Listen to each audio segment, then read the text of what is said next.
This is the only story. 1, 2, 3, 4.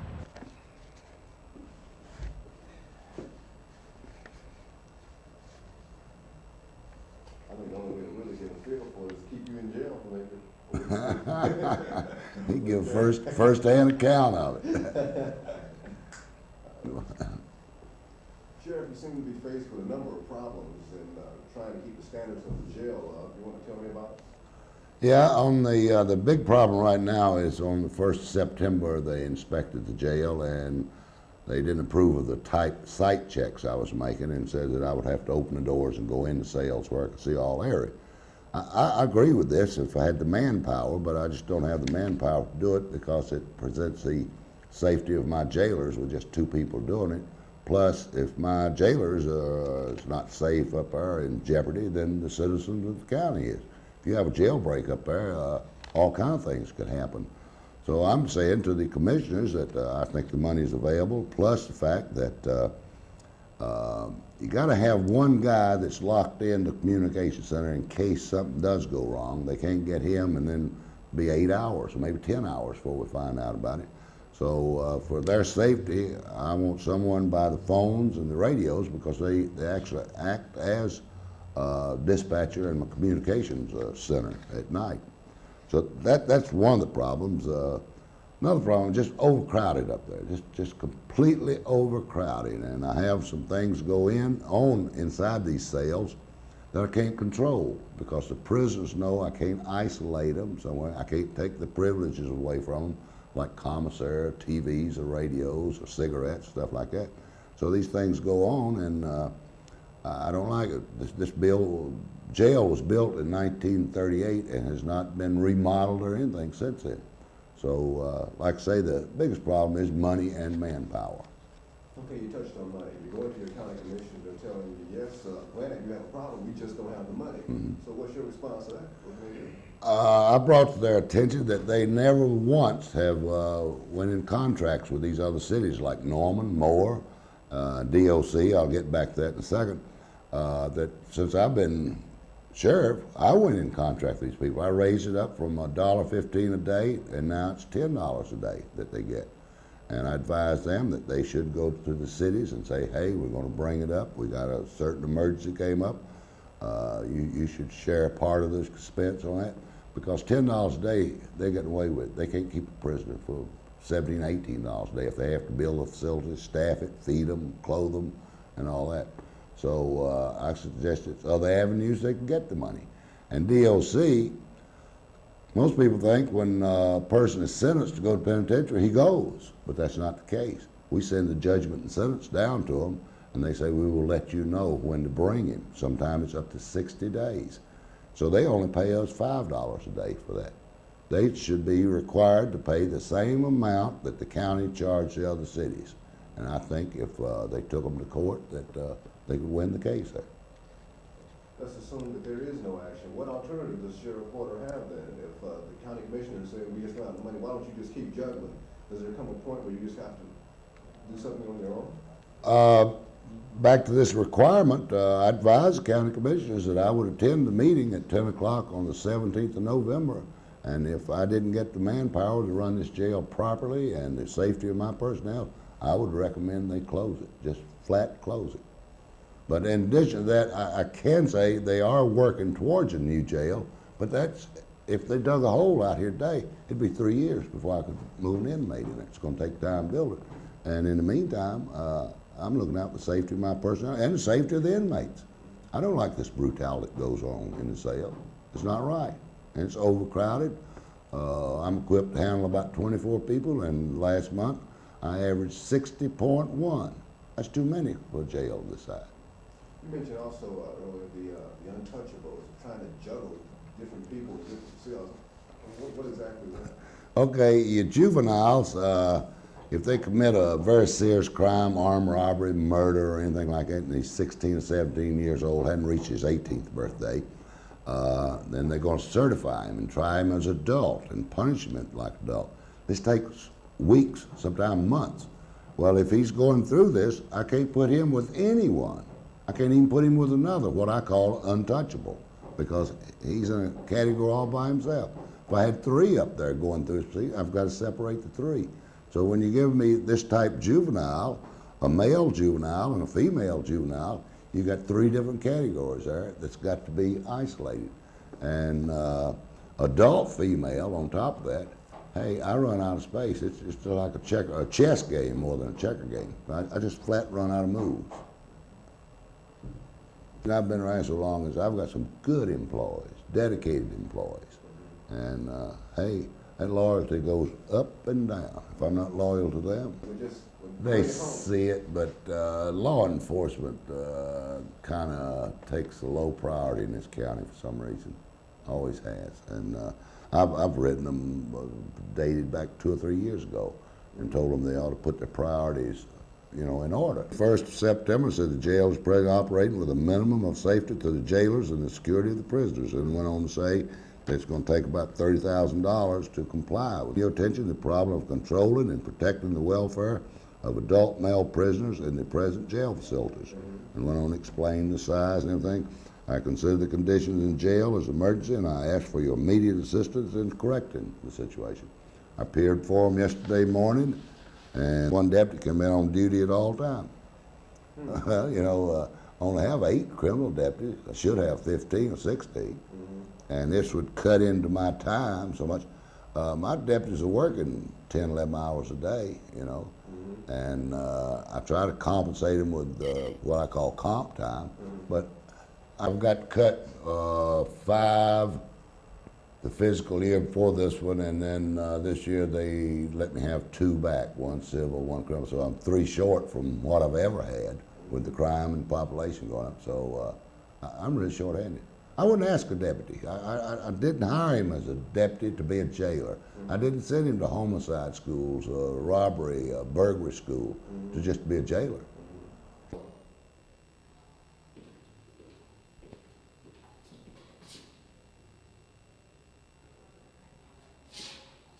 Hold it right there.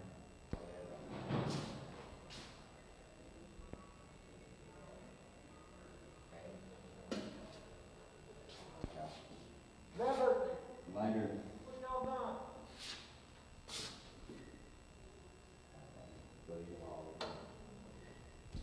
Out for it, yellow.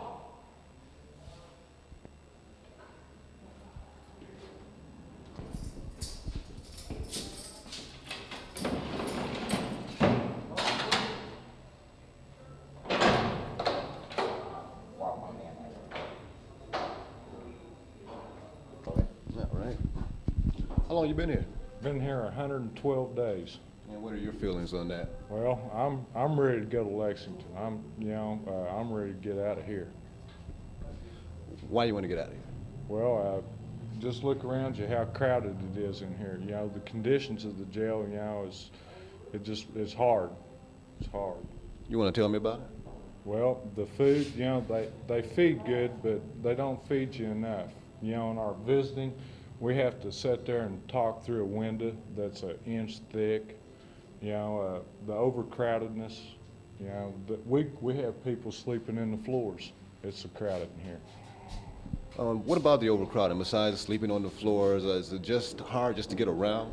Well, there's no room. There's no room. You can't even walk 10 foot without running into somebody.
Ms. Zorth, the sheriff in the county has a problem with overcrowding, and he's going to the county commissioners for help to see if something can be done.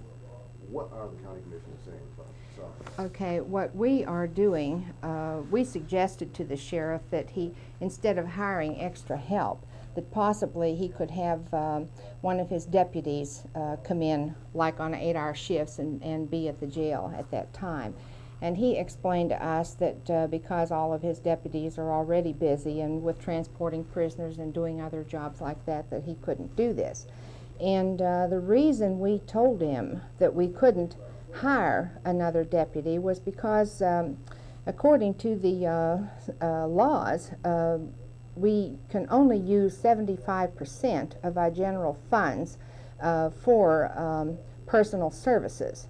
And this county is already at 74%, and there just simply isn't enough money to hire more deputies, another deputy or two for his department.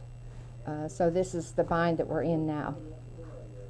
Granted, there are funding problems all over, but he's getting the impression that the county commissioners are putting them very low. As a matter of fact, last on their priority list, no one denies the fact there is a problem. He says he can't reschedule the deputies for a number of reasons. So isn't there something else, another avenue the county commissioners can take to generate some funds toward improving the conditions over there? I believe that the sheriff suggested that we talk to the city about increasing what we charge them for prisoners, but that again, whatever we charge the city will go into the general fund.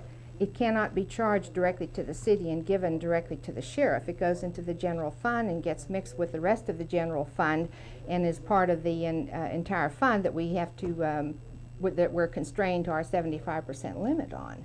And so for this reason, we feel that we can't go that way. Now, possibly when we present a new budget for next year, we possibly can take care of some of these matters at that time.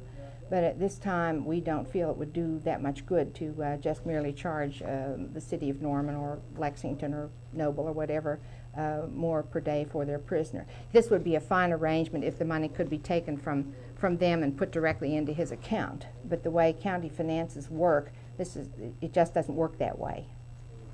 You mentioned that given the current laws, that only X amount of dollars can go toward certain personal services. Okay, how locked are we into that? One of the things the sheriff cited is that he's under the impression that money is being generated into other areas, even salaries of other people, when we see the need. The need is obviously there. Can't something be done to rearrange priorities here? That would be up to the excise board. A lot of people think that the county commissioners set the budget for the year, but in reality it's the excise board that does this. And possibly he must have, now I was not in office when the current year's budget was prepared, and so I cannot say whether he asked for more money than what he was given or not. I simply don't know. But that would have been the point at which this should have been taken up. And of course a lot of our county employees are underpaid. We have road hands that certainly could make more if they looked for jobs in private industry. And it's not only the sheriff that's underpaid in county government, it's a lot of other people too. Or not sheriff's deputies, I mean, that are underpaid. Great, he wouldn't see the money. That's right, he would not see the money directly. Anything that we get from another government entity has to go into the general fund and then apportioned the way it's been set. We're going to, I believe he's going before the Board of Corrections. Yes, ma'am. Yes, and we're going to ask the Board of Corrections for another permission to continue this way for the present time. We are planning, in fact, I'm trying to get together, we're trying community involvement possibly for a bond, public bonds to raise money to build a new jail facility, which will help his situation. Hang on for just a second. Closer on 3, 2, 1. The Cleveland County Jail is not alone in this overcrowding problem. There are several jails in the state of Oklahoma that are also overcrowded. There seems to be one common solution. It looks like Cleveland County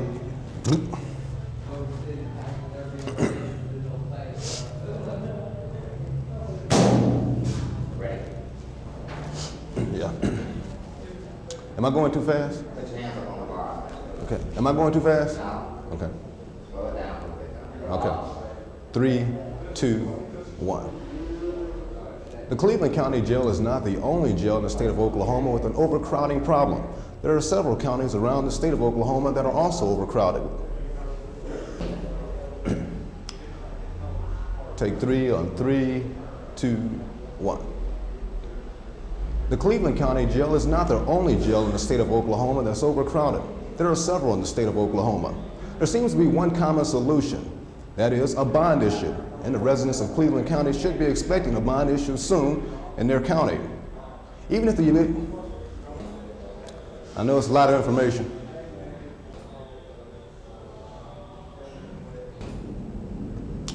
Okay, on the one take, on 3, Going. 3, 2, 1. Here in the Cleveland County Jail, this is not the only place where there's overcrowding. There are several jails around the state of Oklahoma with the same problem. Then there seems to be one similar solution. That is a bond election. So the residents of Cleveland County could expect that soon. Even if that election should pass, it would be at least 2 years before a jail is actually built. Ed Stewart, Action 4 in the Cleveland County Jail. One more time. Roll. Okay, on one take, on 3, 2, 1. Slow it down. More precise on the word pronunciation. On a 3, 2, 1. Here in the Cleveland County Jail, this is not the only place where there's overcrowding. The problem is in other county jails around the state of Oklahoma. And there seems to be one common solution. That is a bond election. So the residents of this county should be facing that soon. Even if the election should pass, it would be at least 2 years before a jail is actually built. Ed Stewart, Action 4 in the Cleveland County Jail. Okay, on 3, 2, 1. There are some big problems at the Cleveland County Jail. I'm Ed Stewart. I'll tell you about them in just a moment on Action 4. Okay, 3, 2, 1. There are some big problems at the Cleveland County Jail. I'm Ed Stewart. I'll tell you about them in just a moment on Action 4.